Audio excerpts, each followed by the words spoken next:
بسم اللہ الرحمن الرحیم۔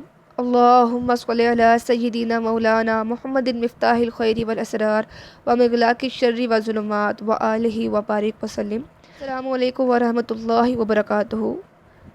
سلسلہ افہام و تفہیم میں آپ سب کو خوش آمدید۔ آج ہمارا ٹاپک استخارے کے حوالے سے ہے۔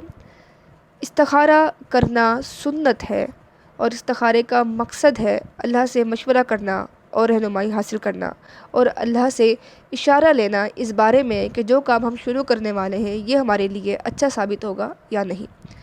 استخارہ کسی بھی اچھے کام کو شروع کرنے سے پہلے کیا جاتا ہے اور دل میں یہ نیت کی جاتی ہے کہ اے اللہ یہ کام اگر ہمارے لیے اچھا ہے، فار ایگزامپل کسی اسٹوڈنٹ نے ماسٹر کرنا ہے اور اس کو نہیں معلوم کہ وہ سبجیکٹ کون سا رکھے اور وہ دو مضامین کے درمیان کنفیوژن کا شکار ہے کہ وہ پاک اسٹڈی رکھے یا پھر وہ ہوم اکنامکس رکھے، تو وہ اس بارے میں استخارہ کر سکتا ہے کہ کون سا سبجیکٹ اس کے لیے اچھا ثابت ہوگا۔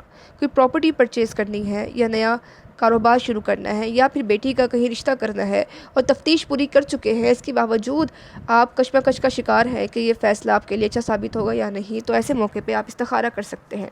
استخارہ کرتے ہوئے یہ نیت ہونا ضروری ہے کہ اے اللہ ہم نہیں جانتے کہ یہ فیصلہ، یہ کام ہمارے لیے بہتر ثابت ہوگا یا نہیں، تو ہماری رہنمائی کر اور اشارہ کر تاکہ ہم سمجھ سکیں کہ ہم اس کام کو کنٹینیو کریں یا پھر یہیں پہ چھوڑ دیں۔ استخارہ کرنے کے بعد اس پر عمل کرنا ضروری ہو جاتا ہے۔ استخارہ کسی بھی اچھے کام کو شروع کرنے سے پہلے کیا جاتا ہے، بعد میں نہیں۔ بعض لوگ ہمیں کہتے ہیں کہ آپ استخارہ کر کے بتائیں کہ ہمارے گھر میں چوری ہوئی ہے تو یہ چوری کس نے کی ہے، یا استخارہ کر کے بتائیں کہ میرے شوہر کا افیئر کسی اور کے ساتھ تو نہیں چل رہا، یا استخارہ کر کے یہ بتا دیں کہ مجھ پہ کالا جادو یا بندش کسی نے کروائی ہے تو اس کا نام کیا ہے۔ تو میں آپ کو بتاتی چلوں کہ استخارے سے ایسی باتیں سامنے نہیں آتی۔ استخارہ کسی بھی کام کو شروع کرنے سے پہلے کیا جاتا ہے اور اس کا مین مقصد اللہ سے رہنمائی حاصل کرنا ہوتا ہے، اللہ سے مشورہ کرنا ہوتا ہے، نہ کہ کسی کام کے ہونے کے بعد آپ یہ بتائیں کہ چور کون ہے یا پھر آپ کے شوہر کا افیئر کسی کے ساتھ چل رہا ہے یا نہیں چل رہا۔ تو یہ بات ذہن میں رکھیے گا، اور یہ بھی ذہن میں رکھیے گا کہ استخارہ خود کرنا سنت ہے۔ بعض لوگ کہتے ہیں کہ ہمیں خواب نہیں آتے، یا بعض لوگ کہتے ہیں کہ ہم اس قابل نہیں کہ استخارہ کر سکیں، ہم تو نمازیں بھی نہیں پڑھتے تو ہم کسی اور سے کروا لیتے۔ تو میری بہنوں، جو مسئلہ آپ کے ساتھ ہے اور جو ربط آپ کے رب کے ساتھ ہے، اس ربط کو دل میں رکھتے ہوئے، اس قربت کو پاتے ہوئے جب آپ استخارہ کریں گے تو اپنا معاملہ آپ خود زیادہ اچھے سے رب کے آگے پیش کر سکتے ہیں، اور صحیح رہنمائی بھی آپ کو ہی حاصل ہوگی، اور سنت بھی تبھی ادا ہوگی جب آپ خود کریں گے۔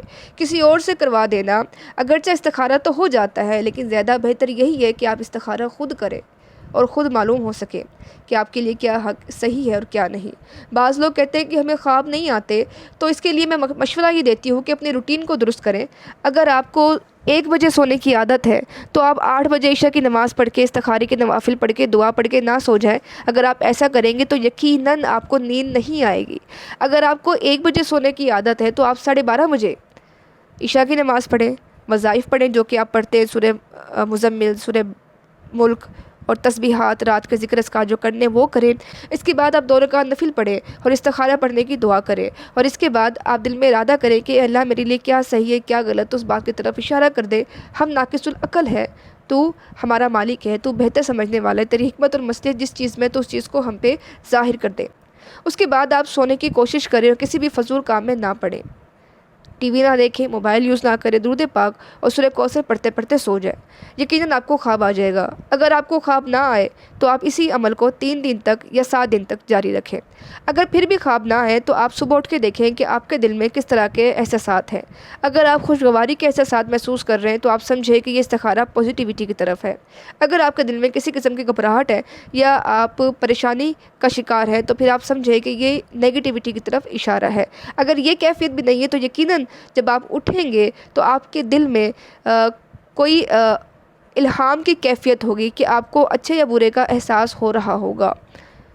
اگر وہ بھی نہیں ہو رہا تو 7 دن تک مسلسل استخارہ کرنے کے بعد آپ استخارہ اس وقت چھوڑ دیں، اس معاملے کو بھی چھوڑ دیں، کچھ عرصے بعد دوبارہ استخارہ کریں، تو اس طرح آپ کا استخارہ ہو جائے گا۔ استخارے کی دعا اور استخارے کا صحیح طریقہ آپ کو ہم سینڈ کر دیں گے ابھی اس ریکارڈنگ کے ساتھ ہی۔ دعا میں یاد رکھیے گا۔ السلام علیکم، اللہ حافظ۔